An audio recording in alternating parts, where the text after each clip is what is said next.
అష్టాదశ పురాణములు గరుడ పురాణం ఆచారకాండ 113 రోగనిదానం వీడియో చేసినవారు కంచి త్యాగరాజులు ఆయుర్వేద ప్రకరణం గరుడ పురాణంలోని ఆయుర్వేద ప్రకరణానికి గొప్ప ప్రసిద్ధి ఉంది.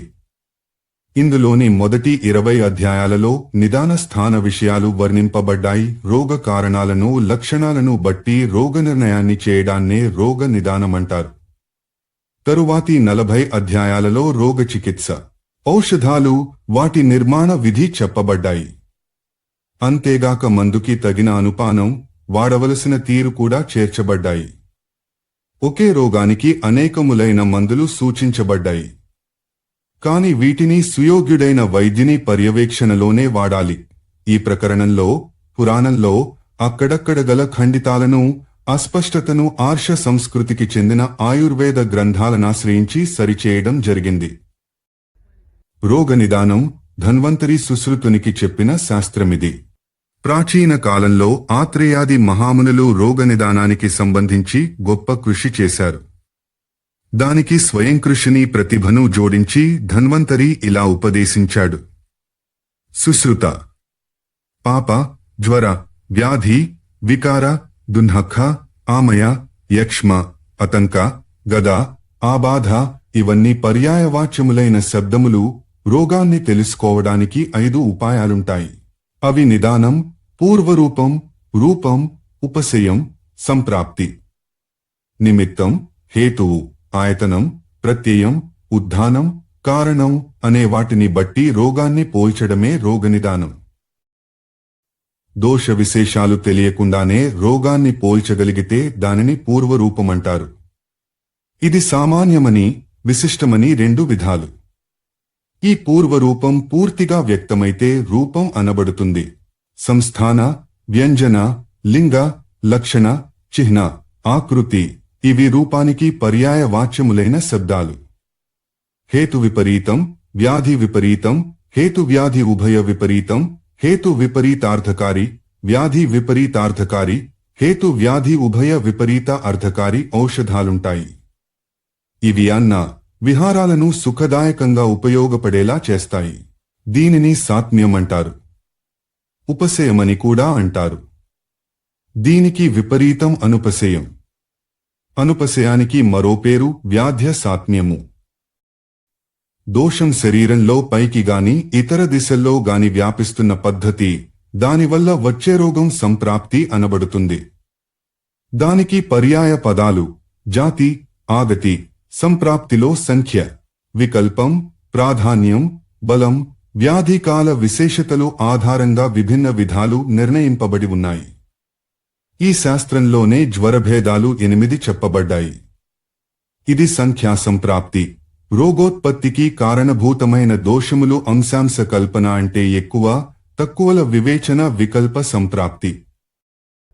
స్వతంత్రత లేదా పరతంత్రతల ద్వారా దోషాల యొక్క ప్రాధాన్యాన్ని గాని అప్రాధాన్యాన్ని గాని వివేచన చేయడం ప్రాధాన్య సంప్రాప్తి. హేతు పూర్వరూపం, రూపముల సంపూర్ణత లేదా అల్పతల ద్వారా రోగబలం, అబలములను వివేచించడం బల సంప్రాప్తి. దోషానుసారం రాత్రి, పగలు, ఋతువు, భోజనాల పరిపాక అంశాలు, ఆది, అంత, మధ్య చూసి వాటి ద్వారా రోగకాలాన్ని తెలుసుకోవడం కాలసంప్రాప్తి. ఈ విధంగా నిదానం యొక్క ఆభిధేయాలు నిదాన, పూర్వరూప, రూప, ఉపశయ, సంప్రాప్తి నిర్వచింపబడం జరిగింది. ఇప్పుడు వాటిని మరింత విస్తారంగా చూద్దాం. అన్ని రోగాలకు మూలకారణం శరీరస్థితమైన కుపిత దోషమే.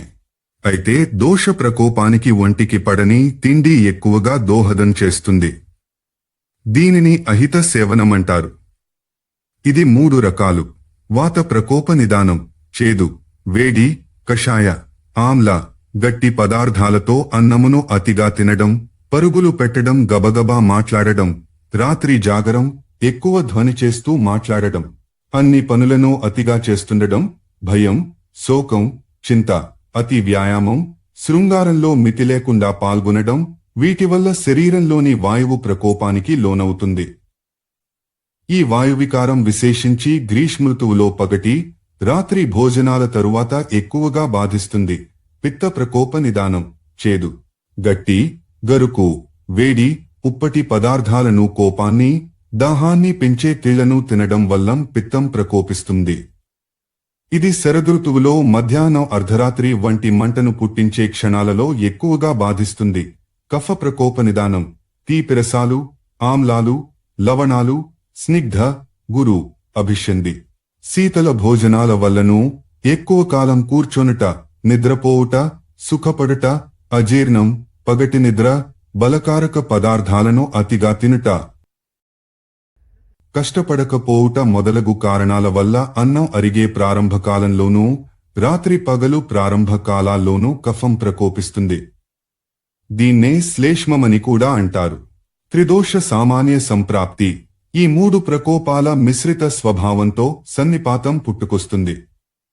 సంకీర్ణ భోజనం, అజీర్ణం కలిగించే భోజనం, విషమ, విరుద్ధ భోజనం, మొత్తం మీద వంటికి పడని తిండి, మద్యపానం, పచ్చిముల్లంగి, ఎండిన కూరలు, గానుగ పిండి, మృత్యువత్సరమని పేరుగాంచిన పేలపిండి, మాంసం, చేపలు ఇవన్నీ సన్నిపాతాన్ని తెచ్చే ఆహారాలే. దూషితాన్నము, గ్రహ ప్రభావము కూడా ఈ వికారాన్ని తెచ్చిపెడతాయి. ఇంకా చాలా కారణాలే ఉన్నాయి. రసవాహినుల ద్వారా శరీరం లోపలికి చేరుకుని రోగాలను కలిగించే పదార్థాలు కూడా ఉన్నాయి. అధ్యాయం 146. అష్టాదశ పురాణములు. గరుడ పురాణం. ఆచారకాండ. 113. రోగనిదానం. వీడియో చేసినవారు కంచి త్యాగరాజులు.